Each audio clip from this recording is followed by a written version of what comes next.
그 총회적인 차원에서 여러 가지 것들을 한번 생각해 봤는데, 어제 9월 9일이 80여 년 전에 일제 치하에서 신사참배를 결정하던 그 총회가 열리는 날이었습니다. 한국교회는 대한민국의 역사와 함께 호흡하면서 눈부신 성장을 이루어왔습니다. 수많은 세계 교회의 모범이 되고 많은 교회들이 한국교회를 벤치마킹할 정도로 한국교회의 성장은 아주 눈부신 성장이었고, 그 수적인 부흥도 아주 큰 부흥을 이룬 그런 교회입니다. 우리 조국의 이 교회가 이런 눈부신 성장을 했지만 그 이면에는 굴절된 역사가 공존하고 있었다는 것을 우리는 모두 생각하지도 못하고, 여러분 알지도 못하시는 분들이 많을 겁니다. 일본 제국주의 치하에서 우상 숭배적인 신사 참배, 또 교인들 헌금으로 일제히 침략 전쟁에 협력한 부일 행위 등이 우리 한국 교회에 있어서는 정말 씻을 수 없는 치욕이고 부끄러운 역사입니다. 그동안 한국 교회는 성장 위주, 부흥 위주로 달려왔기 때문에 한 번도 지난 일들을 돌이켜보고 우리의 잘못된 것들을 청산하고자 하는 노력 없이 지금까지 왔던 게 사실입니다. 오늘에 이르러 적폐청산이니 하는 말을 할 때 많은 젊은이들이 적폐청산을 옹호하고 또 그런 일들이 분명히 있어야 된다라고 우리 모두 의식적으로 생각하고 있지만, 그것이 나의 과거일 때는, 그것이 나의 아픔일 때는 그 적폐를 청산하는 일이 쉬운 일은 결코 아닙니다. 우리 교회의 역사에 있어서 나는 그 시대에 없었기 때문에 나는 자유하다라고 말해서는 안 됩니다. 그 교회의 역사는 우리가 그 안에 함께 있는 것이고, 우리도 우리 조국교회, 우리 조상들의 그 교회에서 결코 자유로울 수 없는 그런 입장이라는 것이죠. 여러분 성경 말씀을 읽어보면 이스라엘 백성들이 심각한 우상 숭배의 죄에 빠져서 하나님의 진노를 불러일으키고 그들이 극심한 환난 가운데 있을 때 신실한 하나님의 백성들은 이렇게 기도했습니다. 하나님 앞에 우리의 죄와 우리 조상의 죄를 용서해 주시기를 구했던 것이죠.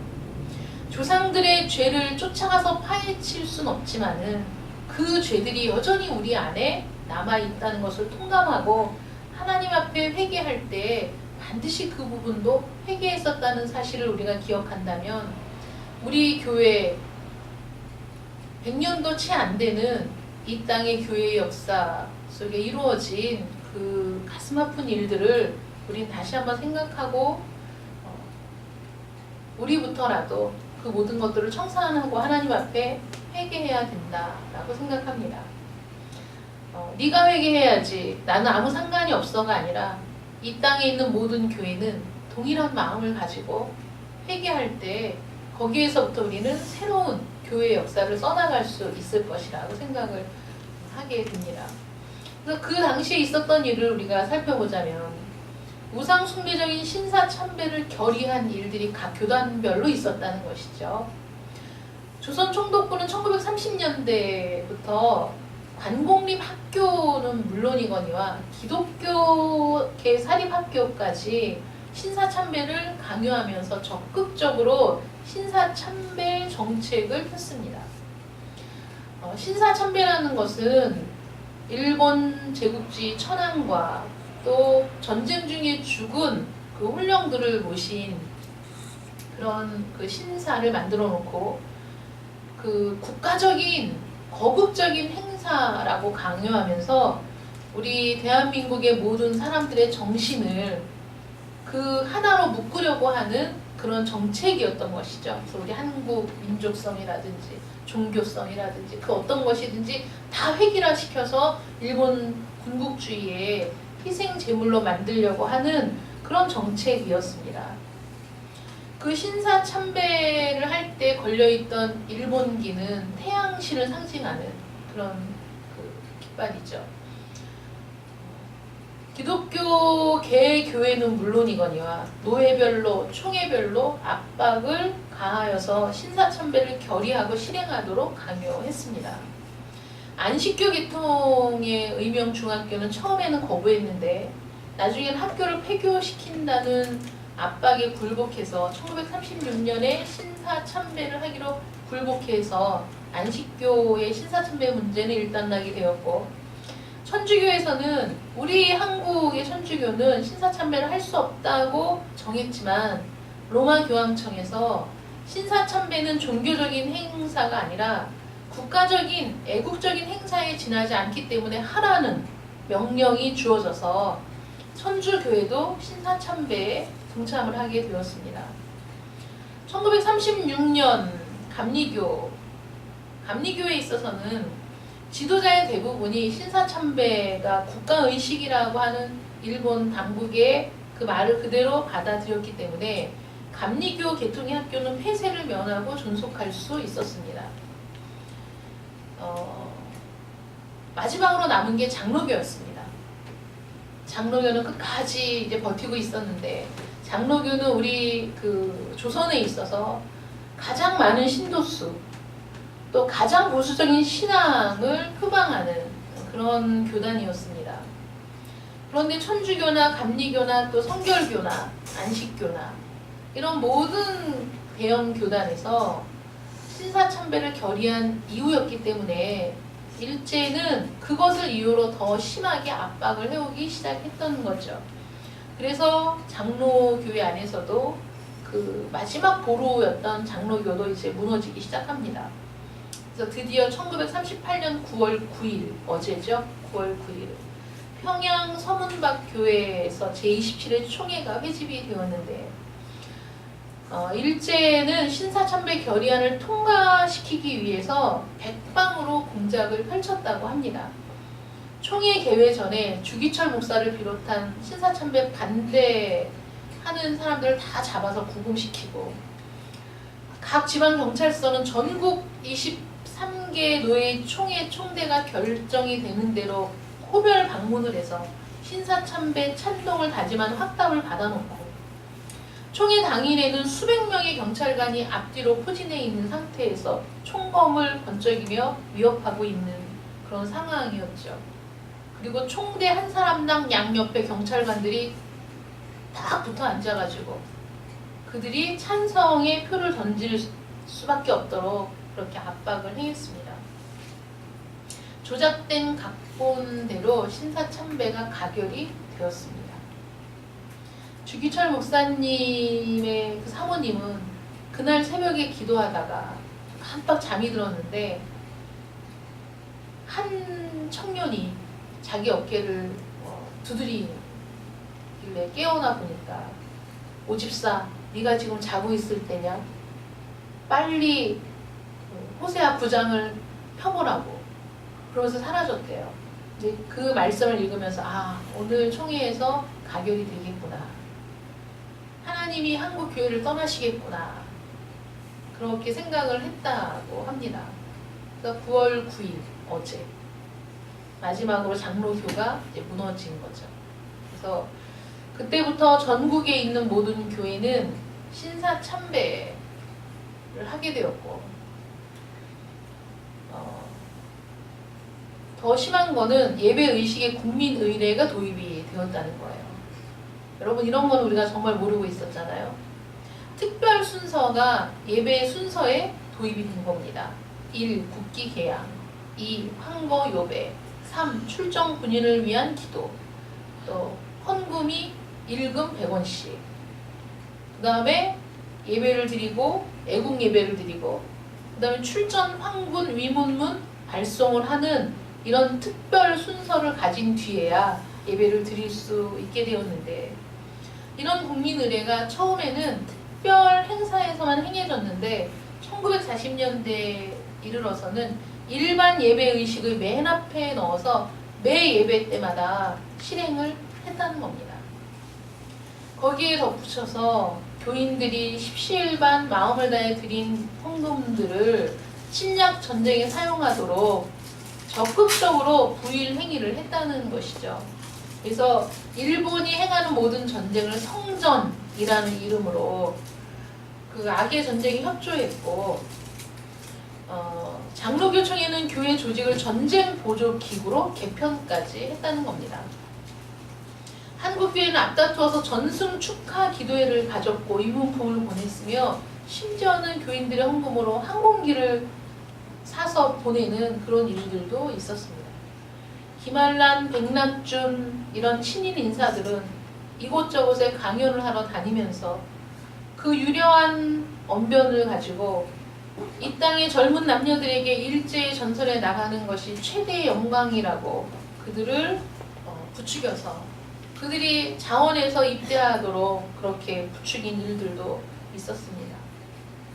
그런 일들을 통해서 한국 교회가 이어져 왔다는 것이죠.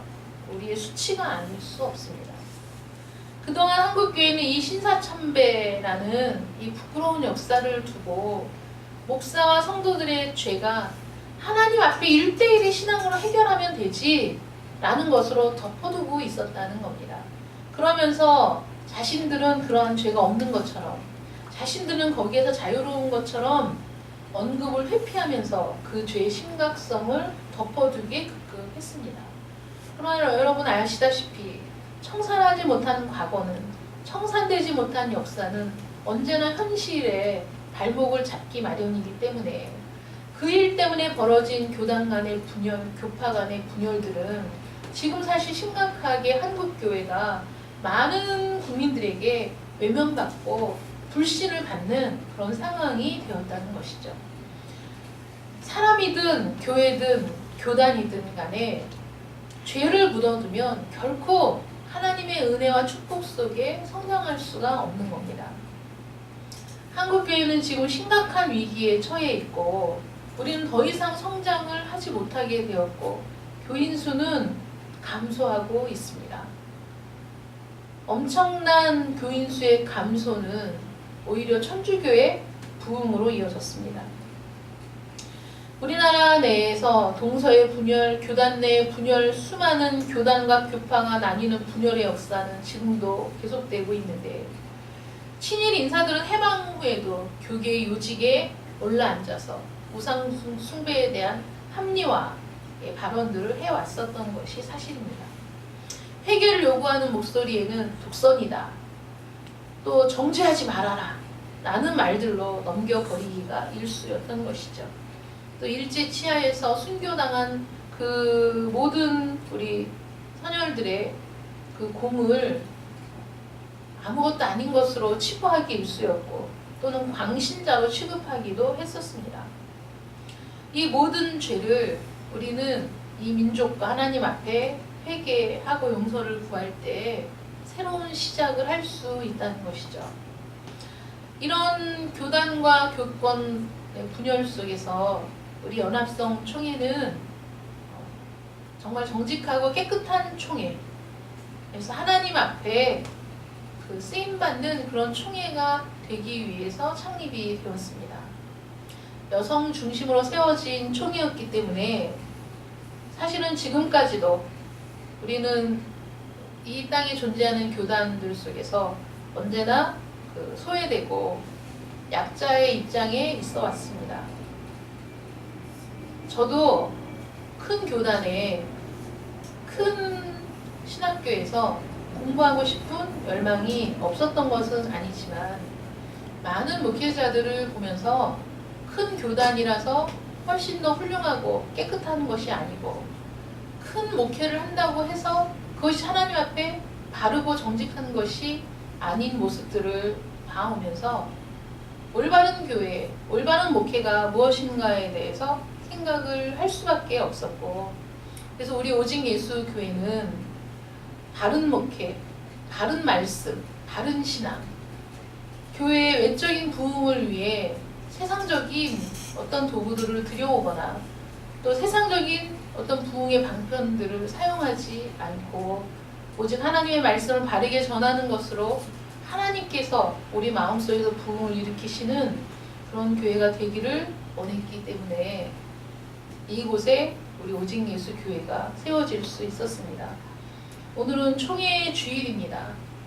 우리 총회도 역시 우리 대한민국 안에 있을 수밖에 없고 부끄러운 역사 속에 세워진 총회이기 때문에 우리 조상들 시대에 있었던 그 모든 죄를 끊어버리고 악습과 적폐를 청산하고 정말 새로운 마음으로 우리 조국교회가 새로운 부흥과 발전을 이루기를 간절히 원합니다. 우리 총회도 그 가운데에서 우리가 해야 할 일들을 묵묵히 감당하는 깨끗한 총회가 되기를 원하고 우리 총회 속에 있는 모든 교회들이 비록 다 연약하고 부족하지만은 그러나 세워진 그 자리에서 하나님의 말씀을 수호하고 하나님의 뜻에 순종하는 교회들이 될 수 있기를 또 간절히 바랍니다. 우리 오직 예수교회는 2014년 8월 24일 이곳에서 바닥에 돗자리를 깔고 첫 주일 예배를 드린 이래로 지난 3년 동안 요한복음의 말씀을 나누어 왔습니다. 오늘 요한복음 마지막 장 마지막 절이 이렇게 끝나고 있죠. 예수께서 행하신 일이 이 외에도 많으니 만일 낱낱이 기록된다면 이 세상이라도 이 기록된 책을 두기에 부족할 줄 아노라 라는 말로 요한복음이 끝나고 있습니다. 사실 요한복음은 20장으로 끝나는 것이 가장 자연스럽습니다. 마지막 21장은 후대에 붙여진 것이다.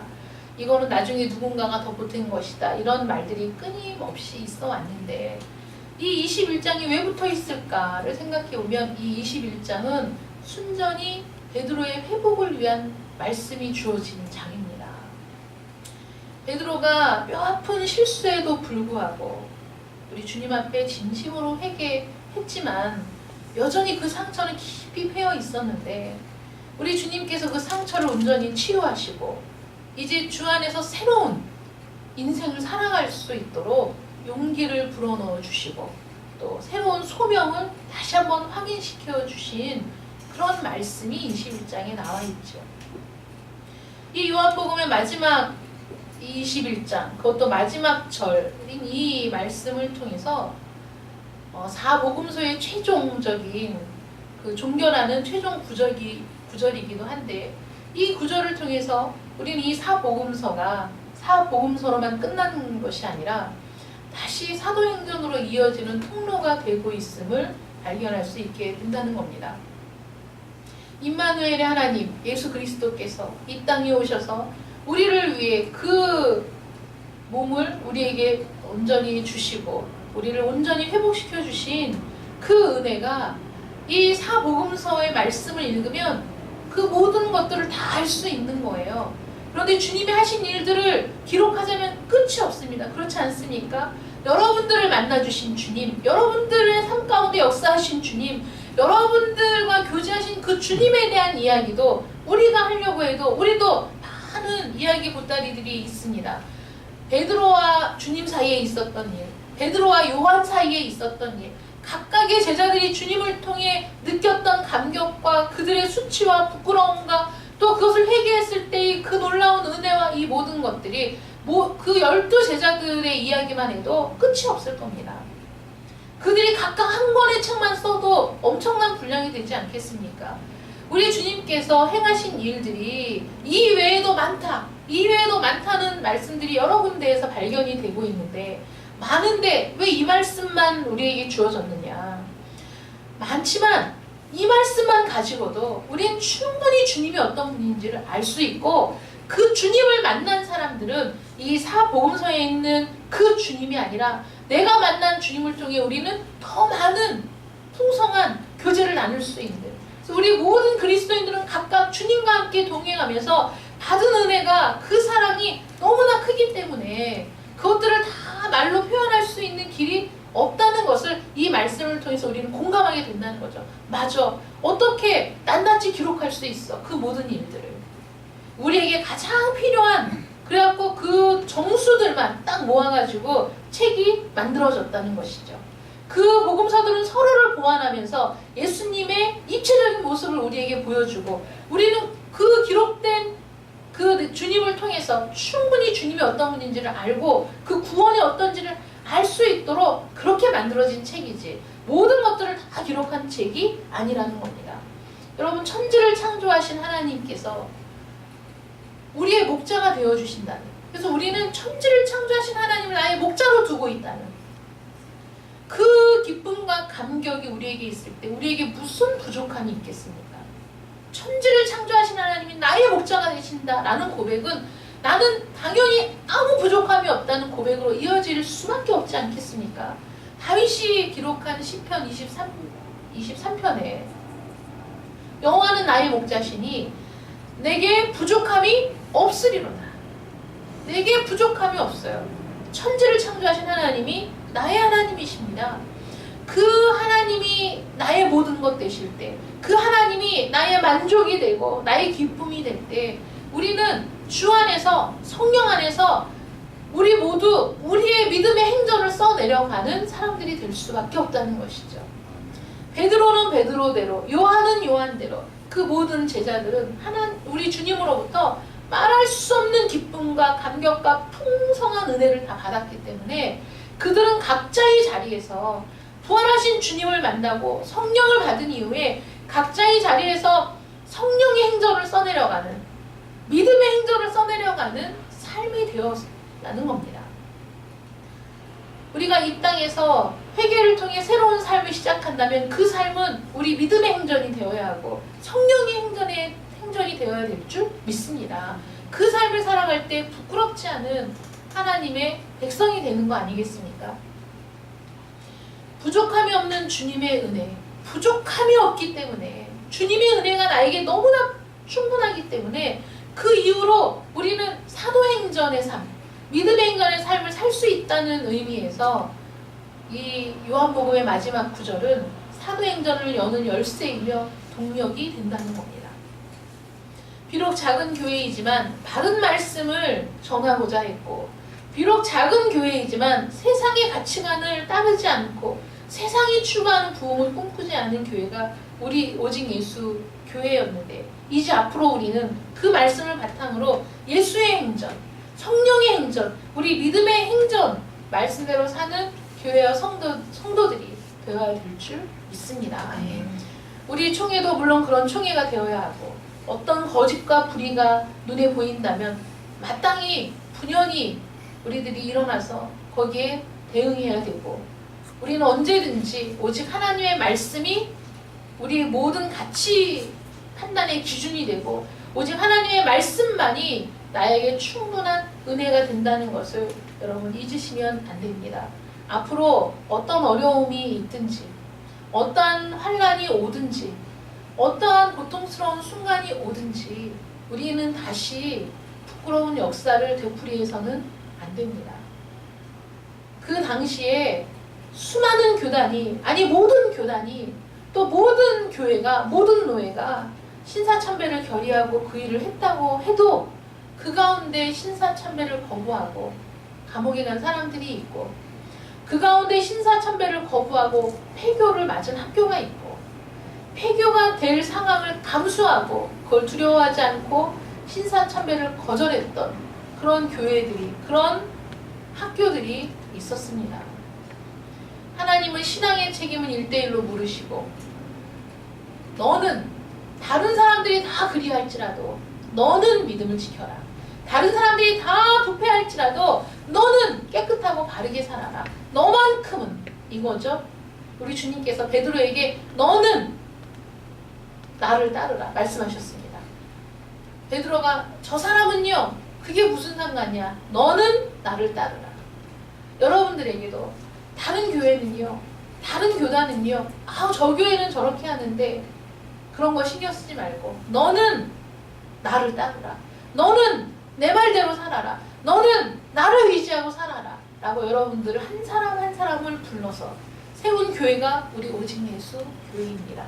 여러분 각자의 삶에서 여러분들이야말로 오직 예수 교회 그 자체라는 것을 잊지 마시고, 여러분들이 어느 곳에 있든지 오직 예수 교회 성도로서의 삶을 살아가시기를 축원합니다. 여러분들의 삶이 바로 믿음의 행전이 되시기를 축원합니다. 여러분들 한 사람이 있기 때문에 이 나라의 교회에 희망이 있고 여러분들 한 사람 때문에 우리 교회에 희망이 있고 여러분들 한 사람 때문에 이 조국에 희망이 있는 그런 여러분들 되시기를 축원합니다. 아멘. 기도하겠습니다. 사랑의 하나님 감사합니다. 부끄러운 과거를 돌아보는 것은 너무나 큰 고통입니다.